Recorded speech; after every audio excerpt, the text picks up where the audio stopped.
So I'm curious if you've ever played a game before where nobody told you the rules at the front end of the game, and you're going along and you're kind of figuring it out as you go, and as soon as you feel like you figured it out, the rules change seemingly, and the game isn't what you thought it was going to be, and it feels like you're losing at this game and you don't even know what the rules are. Has anybody ever experienced that before? I got to thinking about it, and if you've ever experienced that before, then welcome to parenting.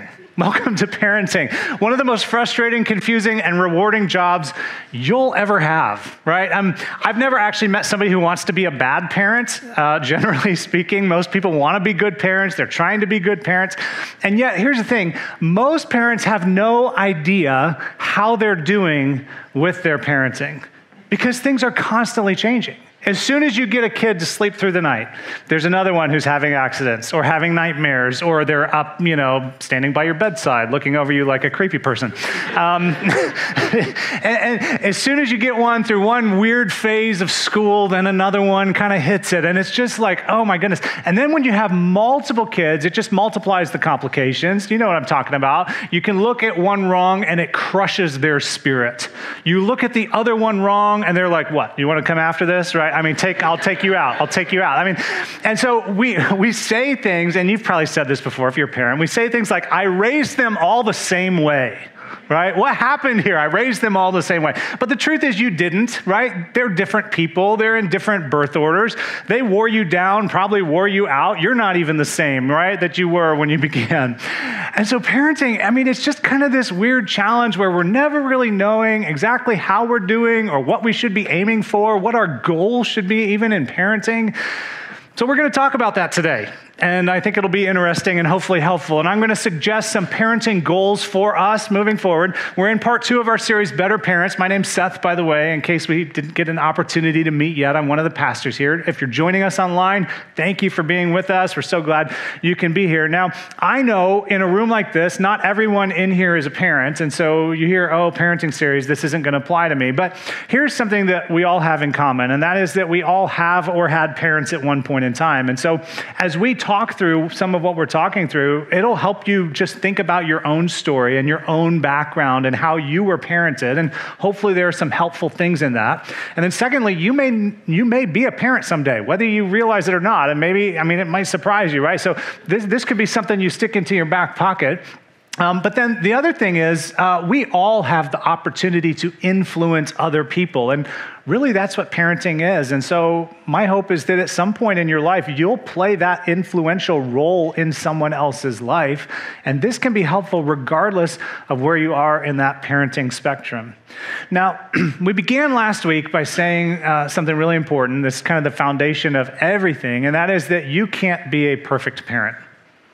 Really, and I hope that is freeing for you. If you've been beating yourself up for not being a perfect parent or thinking about ways that you've kind of failed in the past, I hope that this is a freeing statement for you, because the reality is we all come at life as broken people, which means we come at parenting as broken people. Last week, we spent a lot of time unpacking the whole concept of sin, which isn't something we like. It makes us a little bit uncomfortable to think that there's something broken within us. But the reality is we are all broken. We came from broken people. We were raised by broken people. And if you're a parent, you're raising broken people, right? Imperfect people who were raised by imperfect people are raising imperfect people. And the result is an imperfect family. That's reality. That's why parenting is so hard. That's one of the reasons why parenting is so messy. And I would make the argument that better parenting isn't even possible if it weren't for Jesus, and if it weren't for the hope that he gives us and the restoration that he gives us. And so last week we said an important starting place is recognizing that from our own journey as being kids and the family of origin that we came from, there were molds that we were kind of poured into. There were shapes of our family, the way that we operated, the way that our parents looked at the world that were influential in us. Some of those were good, some of them maybe not so good. And so there's an invitation to say, God, will you transform me? Will you transform my thinking in this? Will you do something new? I gave you a prayer to pray last week. I hope you prayed it. And it was simply, God, will you transform me by renewing my mind? Don't let me be conformed to the patterns of this world or the patterns of my family, at least not the bad patterns of my family. Hopefully there were good ones, probably more good than bad. But would you renew my mind? Would you help me to look at the world the way you see the world? I promise there probably was some good in your family. Don't throw the baby out with the bathwater. But when there's room to grow, that's an opportunity for us to invite God into that and begin changing us and transforming us. Okay, so that's all by way of last week. If you missed it, you may want to go online, check it out. Today, we're going to talk about parenting goals, and it's hard to know what we should aim for in parenting. The reason why it's hard are a couple of reasons. The first one is that parenting requires aiming at a moving target. As I said earlier, the kids are always changing. Life is always changing. We change. There are different stresses that come into play. They go through hormonal stages. We go through hormonal stages. They go through puberty. Who wants to do that, right? I mean, that's just challenging. And what's so interesting is that it feels like everything's going so well at times. And then you discover they've been lying to you. Or you discover they've got something hidden under their mattress, or paraphernalia hidden in a drawer, or you find out that they've been bullied and you didn't even know it was going on. You find out that they're dealing with some self-esteem things, or maybe some gender identity crisis that they're going through, or they're having doubts about faith, or they're trying to figure out what their future is going to look like. And I mean, the landscape is just constantly changing. Every season and every stage of parenting has its own unique challenges. So parenting requires aiming at a moving target, the game's changing, and the other thing is that parents are so busy parenting, there's no time to evaluate how we're doing. Who has time to evaluate how you're doing as a parent in the process? I don't know about you. They're breathing in bed. I'm still alive. We were successful today. That's what it feels like sometimes in parenting. You know what I'm talking about, especially when you got the young kids. I mean, okay, we made it through the day, and I'm so exhausted, I can't even think about how I did as parenting. I'm not thinking about that. I just made it through the day.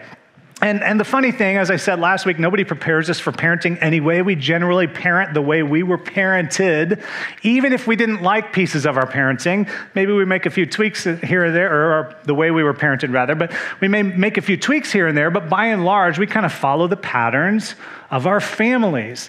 And besides, we adults learn on a need-to-know basis. So we're not like, oh, help me figure out how to be a better parent, until our teenager tells us, you're a terrible parent. Ever had your teenager tell you that, right? I mean, and then it's like, oh, maybe I should have spent some time thinking about it. And I would have spent some time thinking about it if you weren't like an energy vacuum that sucked all my energy for the last 15 years. Right? I mean, and that's where it all went. And so I could have thought about my parenting if I hadn't have dealt with you. But the thing that we need to know, and the thing that we so often forget, is that we like blink and time goes by. Right? I mean, for us, our oldest is 10 years old, and it's like, how did we get to 10 years old? For some of you, you blink, they're teenagers. You blink, they're entering kindergarten. You blink, they're graduating or going off to school or getting a full-time job. Blink, they're getting married, and you're like, where did the time go? I ran across this quote by a woman named Jennifer Rubin, and she said this. She said, the days are long, but the years are short. How true is that? I mean, especially the diaper years, those are long days. The teenager days, those are long days for different reasons. And you blink. It's like the years were short. Where did they go? How did we get here? How did they get to the point where they're moving out of the house and we don't even know what happened? That's why this is so important. And it's so difficult, because the days are long. We're tired. But the years are short, and one day we'll be at the end of them. One day, kids will be out of the house, and we'll be looking back. And it's possible we'll look back and say, if I had paused long enough, I might have done things a little bit differently. I wish I could go back. I wish I could change something about the way I parented. This is so important. And yet, here's the thing.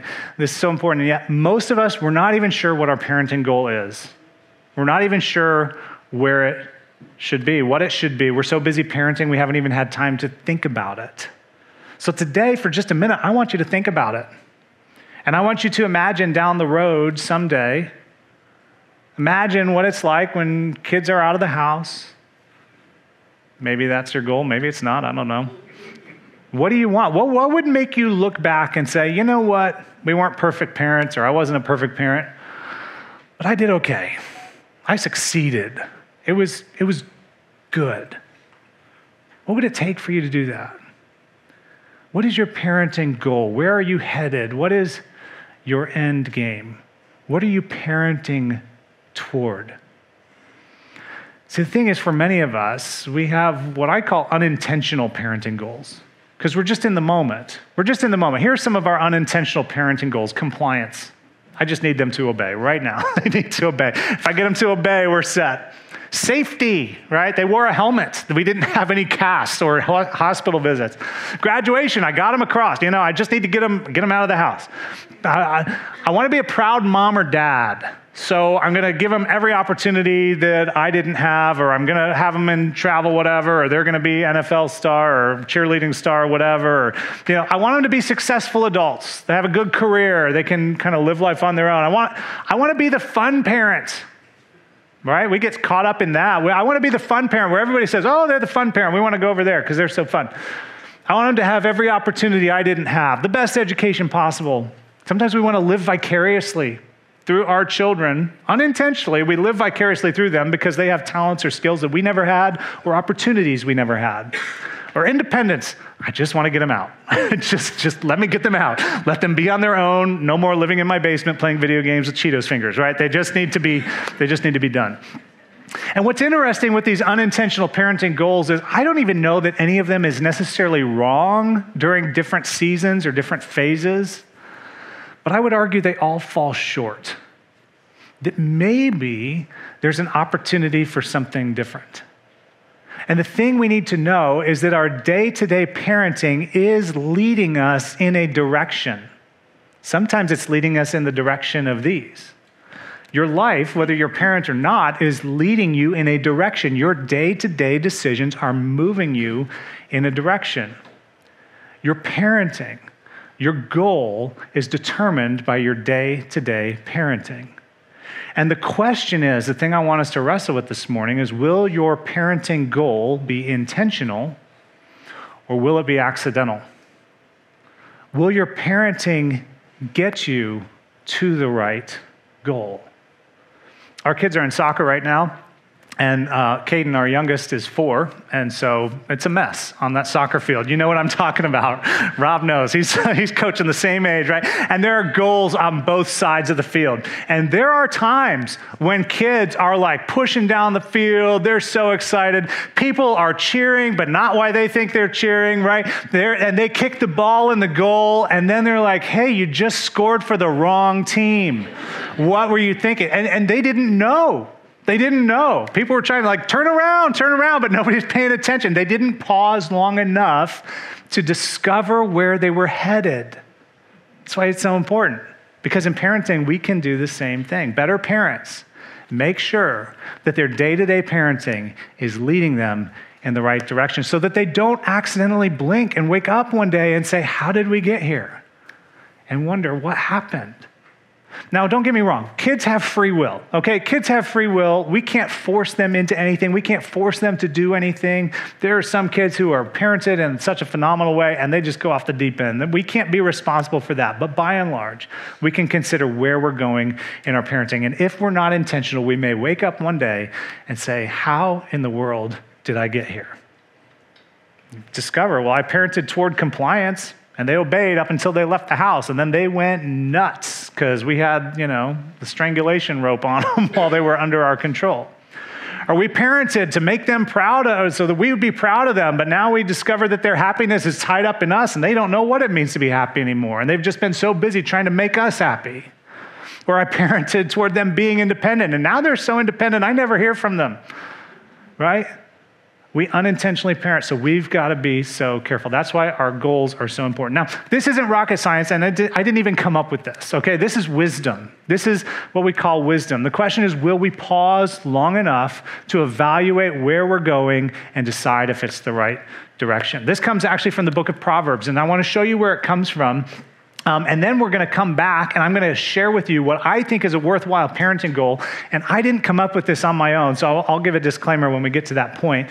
But Solomon, who is considered the wisest man next to Jesus, he wrote the majority of the book of Proverbs. We're going to be in Proverbs chapter 4. And I want to give you a good definition of what wisdom is. And this is really important because if you don't come from any kind of church background, you're not even sure what you believe about Jesus, Proverbs is a great place to start reading the Bible because there's so much practical wisdom. Here's what wisdom is. It's knowing the right thing and doing it. You can know the right thing and choose not to do it. That's foolish. That's what in the book of Proverbs we discover the fool does. They know what's right, but they don't choose to do it. A wise person knows the right thing and chooses to do it. Doing is important. Doing is what makes the difference. So again, we're going to dive into this. I'm going to look at some of the introductory words of Solomon in Proverbs chapter 4, just that kind of lays the framework of why wisdom is so important, that God established it at the foundations of the earth. And then we're going to look at his wisdom in regard to this and apply it in the direction of parenting. So here we go. Proverbs chapter 4. Beginning in verse 1, he says, "Listen, my sons." Now, he was talking to his boys, but if you're a girl in the room, a lady in the room, this applies to all of us. That was just his core audience. He says, "Listen, my sons, to a father's instruction. Pay attention and gain understanding. I give you sound learning, so don't forsake my teaching." Now, what Solomon's saying here is, look, there are all kinds of sources of information and knowledge and wisdom out there, which is maybe more true now than ever before. Get on the internet, you can find out whatever information you want. But Solomon says, I have generational wisdom that I want to pass on to you. Now, you young people in the room, right? Just pay attention here for just a second. Your parents didn't just fall off the turnip truck. I know, that's surprising. You don't even know what that means, right? That's a phrase from when I was a kid, right? Your parents didn't, this is going to be hard for you to imagine. Your parents had zits at one point in time. They went through puberty too. They struggled to have friends. They walked into a lunchroom and looked around and didn't know if there was going to be a spot at a table for them.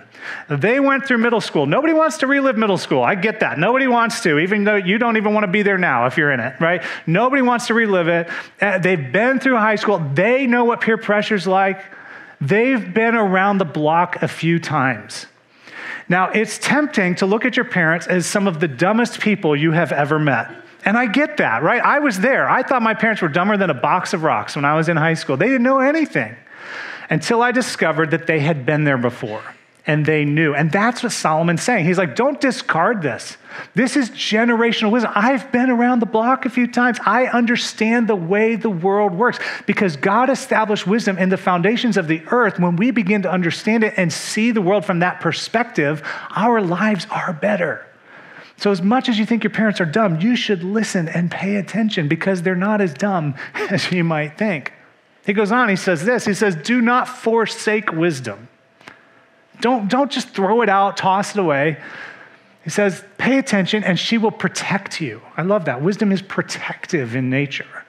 And you love her and she'll watch over you. She's preventative in nature. Wisdom prevents problems in your life. Knowing and doing the right thing will keep you safe. It is to your benefit. And Solomon goes on, he explains how to get wisdom. And this is kind of weird. I'll explain what he's saying here. He goes on, verse 7, he says, the beginning of wisdom is this. This is how it starts. Get wisdom. That couldn't have been less helpful, right? I mean, it's like, okay, well, that's the whole thing. Like, I'm trying to figure out how do we get it. But here's what Solomon's saying, and this is really good news. If you ask me how to make money, I could tell you how to make money, or how to get a job. I can tell you how to get a job.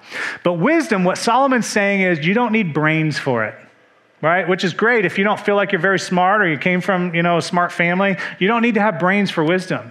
He says you don't have to have a pedigree for wisdom and be from a certain family or a certain upbringing. You just have to want it. You just have to want to be wise, and you set your mind to it. And here's something I know about you, because I know it about me, and I know it's true for all of us, that when we set our minds to something we really want, ain't nothing going to get in the way, right? I mean, we'll go after it. We'll move to a new community if we have to. We'll sacrifice weekends. We'll sacrifice time and money. Sometimes we'll sacrifice our values because we really, really want that thing. And what Solomon's saying is do that for wisdom. Do that for wisdom. Seek it out, and you will find it. So he goes on in chapter 4 to share all kinds of wisdom. We're going to skip a bunch of it up, and I would encourage you to go back and read it because it's really rich. But here's what he says specifically, and he applies it to the realm of life in general. We're going to apply it to the realm of parenting, but here's what he says. He says, let your eyes look straight ahead. Let your eyes look straight ahead. And do you know what happens if you let your eyes look straight ahead? You'll see exactly where you're going. Right? I mean, if you're walking down a path and you just look straight ahead, you know exactly where that path's going to take you. It says, let your eyes look straight ahead. Fix your gaze directly before you. You know where the path's going to go. If you spend time thinking about where this path is going. See, God gave us humans something that no other creature has, the ability to have hypothetical thinking, hypothetical reasoning. I can consider where this path is ultimately going to take me. And the truth is, if there are distractions on every path, aren't there? Especially in the path of parenting, there are distractions. I know what's going straight ahead if I move that direction, but then there's something that's pulling my attention away. The kid needs a diaper change. That's kind of important. Or there's, practice I got to get them to, or technology is jumping up, or there's some relational tension or medical issue, or a marriage tension, right? Or there's different things that go on that kind of pull our attention, and they grab our attention, and that's understandable why those would grab our attention. But what Solomon is saying is don't let it distract you. Okay, deal with it and move forward. Lock on where you're headed. Lock on where you're headed. Lock in on where you're headed. Then he goes on, he says this. He says, give careful thought. Not accidental thought, but pause. Really think about it. He says, give careful thought to the paths for your feet, because you know where they're going. You know where they will take you. He says, and be steadfast in your ways. When those distractions come up, and you can imagine driving, right? A distraction comes up, a deer comes off, and they're like, or your spouse grabs you and says, do you see that? Yes, I saw that. Thank you. I didn't need that. But, that's going to cause the accident. Or, hey, Buc-ee's, hey, who doesn't need some fudge and, jerky or whatever? And so, the distractions come up and they pull us away from the path that we're on, the direction that we're on. But our paths have a direction that we're headed toward. And so what Solomon is saying is keep your focus on where you're going. Don't allow distractions to pull you away from the direction you're headed in. And he says this, he says, do not turn to the right or the left. Keep your foot from evil. Watch where you're going. Don't be sidetracked. Focus on where you need to go. Focus on your parenting goal. We apply it to the realm of parenting. Again, this applies to all things in life, for all of us in all our different ways of life. When you think about where you're headed, if you really pause and think about it, you'll see if you continue down that path where it's going to take you. So for parenting, where's the path going to take you? Now you may be thinking, Seth, that's nice, but how do I even know what my parenting goals should be? Right? How do I know which path I should walk down or where I should take my family? And that's the problem. I know what my parents did, and that's how I default parent, but I don't even know if that was the right thing, or I don't know if that's where I should aim, and I can't keep from being distracted if I don't even know where I'm going in the first place. So I want to make a suggestion to you over the next couple minutes as we kind of bring this to a close, and I want to tell you this is not my own wisdom. Comes from I'll just give a disclaimer. I've been on a mission since I became a parent over 10 years ago, and my mission was to be the best parent I could be. And so what I started doing 10 and a half years ago is asking parents who raised great kids how they parented. I've been doing this for a long time. I'll sit down with parents. In fact, when Madeline was a couple months old, I remember sitting down with a friend of mine saying, okay, how do I parent? How do I raise this kid?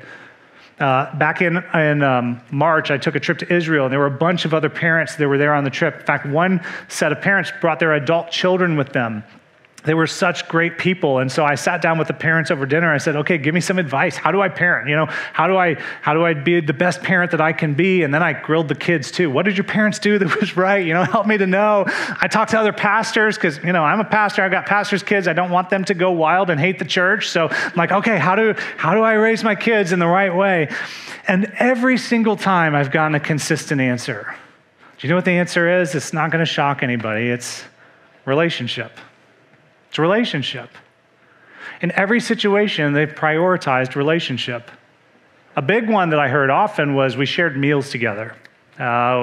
We sat down at the table. There's not technology. We just talk with one another. They had relationship over meals. They would have dates with their kids, one-on-one dates. They would avoid activities that sent them all in 50 different directions. So they would try and keep their family together as much as possible. A big one was the intentionality required for dads to be invested in their kids' lives, in part just because the nature of a mom's relationship with their kids is just a little easier. Dads have to be a little more intentional to make sure that they're spending time with their kids. Relationship. It all came back to relationship. It's like in the election right now. Is the economy stupid? No, in parenting, it's the relationship stupid, right? It's the relationship. That's what matters. Back in June, I started reading a book by Andy and Sandra Stanley called Parenting, Get It Right. And they also highlighted this whole concept of relationship, and they introduced 4 stages of parenting. Now, I want to, again, disclaimer, I didn't come up with these. These are not my own, and they have many goals within each stage of parenting, but the ultimate goal is relationship. So here are the 4 stages of parenting. I'm going to go through pretty quick. The first stage is the discipline years, from 0 to 5 years old. And your goal there is to just teach consequences, because babies aren't born understanding consequences of their behavior. That's why we put locks on cabinets and little plastic thingies in the outlets so they don't get electrocuted. They need to learn that, and they need to learn it in the context of loving parents who are protecting them and looking out for them and watching out for their safety. So they're teaching obedience during this phase. You're teaching consequences to actions during this phase. And then stage 2 is the training years. The training years, that's ages 5 to 12. And your goal during this phase is to help kids understand why. Why do we have these rules? Why do you need to wear a helmet? Why do you need to do your homework? Why do you need to tell the truth? Why do you need to fill in the blank? Say please and thank you.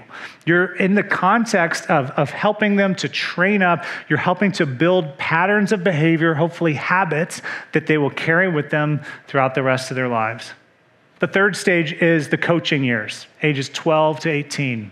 And the goal here is to offer guidance and support and to keep them coming back, which means, parents, you can't freak out when your kid tells you something that makes you want to freak out, right? I mean, that's one of the hardest things. Your teenager tells you something that their friends are doing or maybe that they've done, and you're like, right? But you just kind of keep that in, and you're just like, that's interesting, tell me more, right?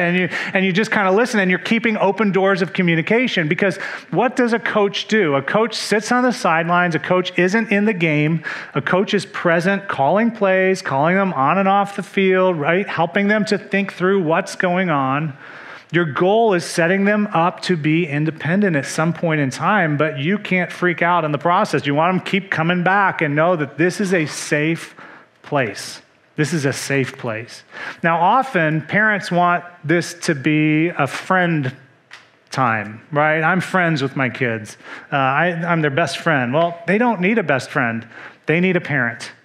And I, from my student ministry years, can tell you parents often go hands off during the coaching years. And I would make the argument that they probably need to be almost as hands-on as they are during the discipline years. Involved in their kids' lives, knowing, hey, I care about you. I want to see you succeed. I am here to watch you. They're too tight with rules, then kids go crazy when they graduate and move on to the next stage. But if they can coach through this time and be present, you'll make it to the last phase, which is the friendship years. The friendship years, where your goal is to connect with your kids as adults. Now you think about the friendships that you have with the people around you, the other adults in your life, and you're generally not telling them what to do, right? You're not getting involved in the minutia of their day-to-day lives. You're there as a support and a caring person. And when you've done these other things right, it sets you free during these friendship years to step back and just enjoy each other's presence. Now, the interesting thing is that kids kind of just float through these. They don't even realize that they're changing. It's just part of growing, right? It's part of who we are. But we parents, I can relate to this, we get stuck sometimes, don't we? Because we think, well, they're still 5. No, she's 10, right? Or, I should still be. No, they've moved on. And so we've got to consciously think about how we are parenting. Again, the goal isn't discipline, the goal isn't behavior modification or any of the other things. This is important. The overarching goal of our parenting, the overarching parenting goal is always relationship. Andy and Sandra Stanley talk about their big goal, and it was that they had kids who loved to be around them and each other, even when they didn't have to be once they got out of the house. That their kids would invite them to come over, and they wanted to spend time. They wanted to go on vacations together, even when it wasn't required. Now, the concept of relationship, it's not earth-shattering, right? And maybe not even be inspiring to you. I don't know. Maybe you don't even think it's worthwhile because you're like, I'm just stuck right now in the diaper-changing phase. I can't even think about that. I just need them out of diapers. And some of you may be even thinking, Seth, you didn't even talk about faith up here, right? This is church. Shouldn't you be talking about faith? And the implication is that faith is a part of that. And we parents do have a responsibility for inviting our kids into faith and passing that on to them. But we can't force them to accept our faith. In fact, the best thing for them is that we are living out our faith in a genuine, authentic way. And nothing could be worse than your kids giving up on their faith and walking away from the relationship with you at the same time because they didn't adapt or adopt the faith that you had. But when you keep the lines of communication open, when you keep the relationship open, you have the opportunity to continue demonstrating what it means to have a genuine faith in God, a genuine relationship with Jesus. And you have the opportunity to continue influencing them. But if you don't have a relationship, you lose that opportunity. Now, when I think about what I want as a parent, that's what I want. That's what I want. And the thing is, when it comes to tests in school, you can cram for a test and you can do okay on a test. But when it comes to like a harvest, right now we got all the corn, being harvested. When it comes to a harvest, you can't cram for a harvest. And relationships are like that. Relationships are like a harvest. You reap what you sow. And it's critical to keep our eye on the goal of relationship because if we don't, there are too many distractions in parenting that will pull us away from that. That will pull us in another direction, away from what God ultimately has for us. Now, this shouldn't be surprising that God would be interested in relationships, or it's not surprising to me that when I interview all these parents and talk to different parents and read different things, that relationship is kind of the pinnacle thing. And it shouldn't be surprising because that's exactly what God demonstrated for us. That's the message of the gospel, that when we were relationally disconnected from Him, He cared so deeply for us that He made a sacrifice to restore the broken relationship. He went so far as to say, I want you to be part of the family, and so I'm going to make the effort to restore what's been broken. The Apostle Paul said this in Colossians chapter 1. He said, think about this, once you were alienated from God and you were enemies with God in your minds because of your evil behavior. Like God didn't do anything. You slammed the door on Him. He didn't slam the door on you. But do you know what God did? He prioritized you over His own comfort. He moved in the direction of relationship for you, and it cost Him His life. He said, Paul goes on, he says, now things are different. Continuing on, he says, but now He has reconciled you. Like He took this thing that was broken and He brought restoration to it. He reconciled you by Christ's physical body through death to present you holy in His sight without blemish and free from accusation. God wanted the relationship. He wanted the relationship, and so He did everything it took. He sacrificed even His Son because He loves you so much. My friends, our invitation is to do the same thing. And it's not just for parents, right? I mean, this is for sons and daughters too. It's possible that you didn't have a great relationship with your parents. What's your responsibility in trying to make things better? I'm not encouraging you to get into a toxic situation if that's the situation, but maybe there's a prayer you can pray in the direction of reconciliation, asking God to open a door of restoration somehow. What can you do? What is your responsibility? If you're in here, and I know sometimes, it's like, wow, I'm past those years, and I look at my parenting and I wish I could go back. I wish things could be different. You can't go back, but what you can do is take a different path now. What can you do to parent in the direction of relationship now? How can you move forward now? For all of us, in every aspect of our lives, healthy relationships should be a goal. I love what Paul's introducing with our groups ministry and next steps that we can take with each other, because relationships are so important. They are at the heart of God, we have to prioritize people. People. So I want to give you some homework. And I know we're in church. We're not supposed to give homework in church, but this will be easy, right? I promise. And I think it's required if you want to be a better parent. I think this is an important question for you to wrestle with. It's just one question. I want to invite you to answer this. And the question is, what change can I make to better parent toward relationship? What change can I make to better parent toward relationship? Maybe it's meals. Maybe that hasn't been a priority and time together. So maybe you just say, you know what, we're just going to all sit down at the table together. Nobody's going to start eating until mom and dad are sitting down and we've prayed for our food, and then we're going to have conversation. That's an intentional thing in our family. We ask each other questions. I got home from work kind of late the other night, and the girls were told to ask me questions about my day. It was very nice, very thoughtful, right? They're caring about me, and then you ask questions back. Tell me what went on to your day. What's a high? What's a low, right? What's something that was troubling? What's something we can celebrate? Take the time. Maybe you need to have date time with your kids. So get a calendar out and put a date on the calendar. Maybe you have too many commitments. You realize you're just going in 300 different directions, and that's not good for relationship. It is not good for relationship.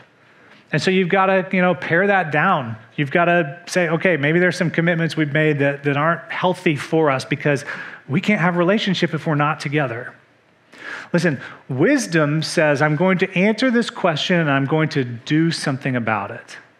Remember, a wise person knows the right thing and does it. The foolish person knows the right thing and says, I don't think the rules apply to me. Nice talk, Seth, but I think we'll figure it out. It doesn't really matter. Wise people take this and say, I'm going to do something with it. Take some courage. Maybe it takes some backtracking, some rerouting, some making some difference, making some changes. But I'm telling you, it is worth it. It is worth it. Because better parents don't parent by accident. Better parents do not parent by accident. They see where they're going. They know where they're going. They have their eyes set on the goal, and they are headed there. They pause to see where their day-to-day parenting is taking them, and they decide if that is a worthwhile direction. They prioritize relationships. In our family, that's been an important piece. The cardinal sin in our family is do not lie. Do not lie. There is nothing worse you can do than lying, because lying breaks the relationship. Don't be disrespectful to your mom. Don't be disrespectful to me or to each other, because when you do that, you lose the relationship. Relationship is so important. We have to fight for it. Next week, we're going to talk about one of the tensions in passing faith on to kids. And I hope you'll be back for that. But before we get there, I hope you'll pause and you'll ask yourself that question. What is one change I can make to better parent toward relationships? And if you're not a parent, what's one change in your life that you can better take to move toward relationship, to restore broken relationship? There's a step for all of us. And we, if we're wise, will take it. Let me pray for us. Heavenly Father, this is hard. Parenting is hard. It is an interesting challenge. And yet there is so much joy involved at times, so much frustration at times. We're quick to second guess ourselves and wonder how we're doing. Father, I pray for all of us as we think about the relational aspect, for those parents in the room, that we would think about the relational aspect with our kids and what we can do to move in the direction of relationship. God, for those of us who maybe aren't parents yet, or we have grown kids, maybe there's a step we can take to move toward relationship as well. Give us courage to ask that question. Help us to work through it, and then give us courage to take a step in the direction, to be wise. Meet us in that place, God, as we follow in your footsteps that you so beautifully demonstrated when you sent Jesus for us. I ask all these things humbly in the name of Jesus, our Lord and Savior. Amen.